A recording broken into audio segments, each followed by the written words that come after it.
It's that time of year, and if you are looking for a book that is part laugh out loud funny and genuinely moving that also touches upon the Christmas season, then today's book just might be for you. Today, I'll be reviewing The Best Christmas Pageant Ever by Barbara Robinson. Welcome to Spencer Reads Everything. I'm your host, Spencer Duncan, and today we're taking a look into what is, to many, a holiday classic, especially since there is a movie that is based off this book that just came out this year. I haven't seen the movie, I know nothing about the movie, and I really enjoyed diving into this book, especially since I know there's a lot of great classic Christmas movies. I actually don't know too many classic Christmas books. Obviously, A Christmas Carol and reading the Christmas story itself are all great ways to engage with the Christmas story, but I don't know too many others. And so when I came across this book, I was very interested in getting to see if I'd consider it a classic myself. And I'll tell you now, I think it is. Just to give you a quick synopsis, although not to give away too terribly much, but the premise of this book is that the Herdman family are 6 wild and unruly kids who are infamous in their small town for causing all sorts of chaos wherever they go. The book starts out by naming all sorts of things that they could be found doing. They pick a few odd things that I think are pretty indicative of the time when the book was written in the 70s, such as smoking cigars, but there are just all-around troublemakers that clearly don't have a whole lot of direction in their life.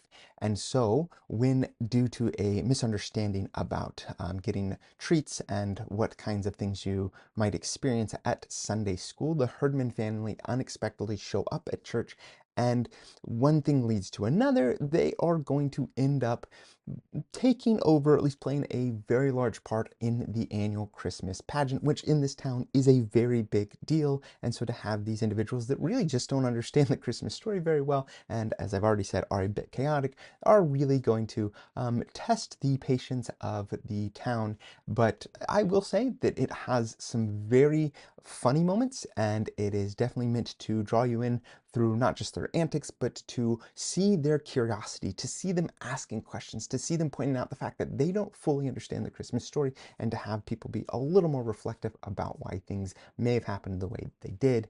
And I will say that by the end of this book, you certainly are going to have a very different take on Mary and Joseph and the wise men.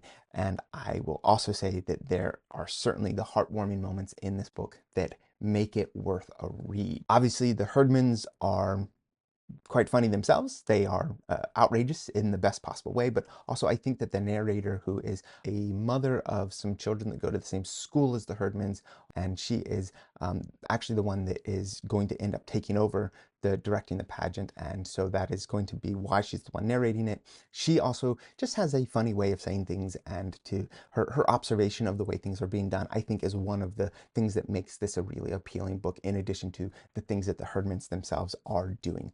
But all I can really say, without giving away too much, is that at the core of this book, it is meant to remind us that Christmas is about kindness and forgiveness and really seeing the best in others. And the Herdmans may be rough and rowdy, but through the pageant, they come to understand and to really demonstrate a deeper meaning of the holiday in a way that the pageant maybe hadn't always been the best at, as they had focused a little too much on the pageantry and the presentation of it, and not necessarily so much on the actual nature and spirit of it.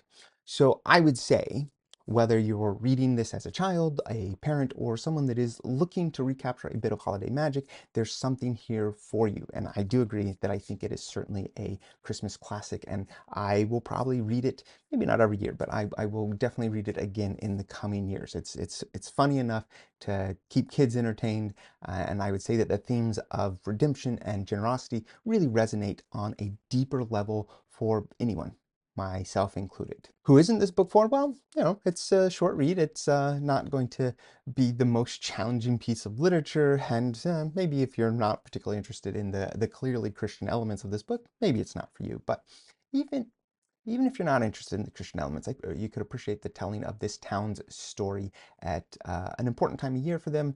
That there's all sorts of things at play, not just the Herdmans and the crazy things that they get up to, but how everyone reacts to that, and everyone else's sense of decorum, and everyone else's understanding of the Christmas story, the importance of the presentation of the Christmas story, and what that might mean for the whole town.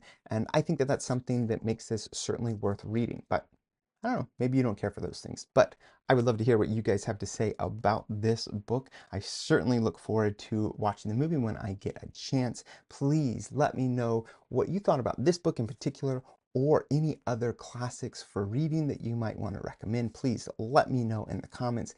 Don't forget to like, subscribe, turn on those notifications, and until next time, keep those pages turning.